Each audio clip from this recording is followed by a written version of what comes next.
But first, we're going to take a moment to talk about the debt ceiling. That's all over you the mean that news. big axe hanging over our heads right now? Seems like it, doesn't it? Yeah. Sure. So, what's going on has definitely happened before. The government is allowed to borrow up to a certain amount of money. That threshold is set by Congress. And, Treasury Secretary Janet Yellen is out here saying, hey, we're approaching this debt limit. And if Congress does not say, okay, yes, the U.S. government can borrow more money and raise that debt ceiling by June 1st, we're facing potential shutdowns, inability to pay our bills, right? So that means Treasury Bill and bondholders will not receive interest or, repayment of face amount, Social Security payments, furloughs for government workers. Military. Yes, that's your military. Yeah. That's your state offices. There's a lot of people. Yep. And you may remember furloughs of the past. This has happened before. Yeah. And that's just to name a few of the people and groups that will be impacted. Mm-hmm. Suffices to say, it could unleash global chaos worldwide, and that's not really an exaggeration, because it could also damage our standing in the world, because we are the currency that everybody's denominated in. All the oil changes hands in dollars, and we're kind of the world's backup currency, and so that could change if we end up becoming the freaks that will default on a whim. Right. Right. And so that's a real problem. And at the very least, it will just increase the cost of our borrowing for the government even more. And heaven knows we're in debt $31 trillion already. And if you raise that 0.5%, imagine what that does to the budget. So, it's not good. And it's a little scary for, us, you and me, because we have no control over this, right? It's Congress who is deciding, and they're all in there doing their usual thing. And I think, now we're more polarized than ever, and we have more characters on the floor than we ever have before. It's looking more like UK Parliament, right, than it ever has before. They're just not screaming, exactly. Yelling. Wait for it. I'm sure it's coming, right? It's coming, and so right. it tensions have been high, and it is a little bit testy this time. Like, what are they going to do? Yeah. And the reason Congress would, risk having a default is because the party out of power sees it as a leverage point to be able to extract whatever they want out of the party that's in power. Mm-hmm. Right now, the Republicans want to extract, budget reductions, which is really kind of interesting, because when they were in power, and they didn't want to give that. So, it goes back and forth. Totally. It's not really a Republican Democrat thing. It's the way it works in DC. So, it's not good, but it creates this gigantic game of chicken that's been going on, and more than likely it'll go down to the last few days. But in the meantime, as we get closer to the deadline, they're thinking we're going to run out of money on June 1st, according to Yellen.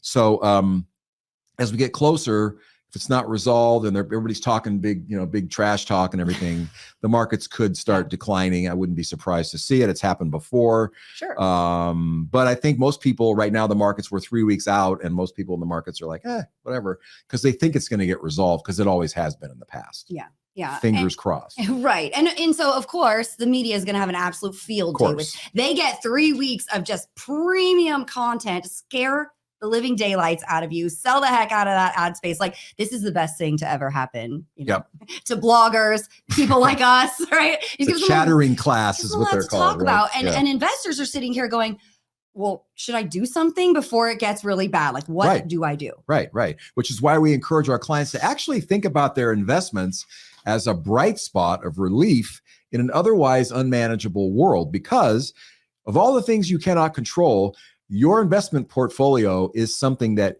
you can call your own shots in. Mm-hmm. And so having a well-structured, globally diversified investment portfolio is really important. Yeah. Right? Yeah. And more good news, you've heard us say this before. I feel like I'm repeating myself all the time. You don't need to know, you really as an investor don't need to know the day-to-day back and forth of what's going on with this. You get your headlines, not pushing them, but I do like the USA Today, like the 5 things, or, the people that gives you the 5 top, bullet points. Here's what's happening. And I don't need to hear your opinion about it, And so that's like with any other breaking news, keep your arm's length, from the thing. And we don't respond to the current fever pitch when we built a portfolio intentionally to withstand things like this, because we know they're coming. You can get ahead of this. Right, right. So let's just for grins, let's talk about your most advisable investment strategy under various outcomes of the debt ceiling.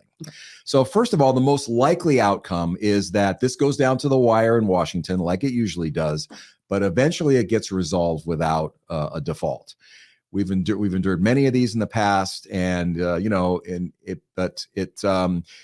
if you don't remember, it wasn't the end of days. It was scary, but it could be messy in the markets for the days leading up to this situation for the last few days. But in the end, the best course of action in this lead up, like right now, is to drum roll.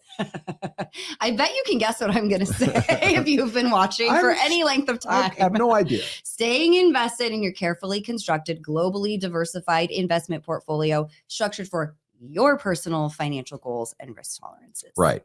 So what if the negotiations in DC fail? What if we get the worst case scenario where the markets are in mayhem, we've defaulted on our debt, and what happens then?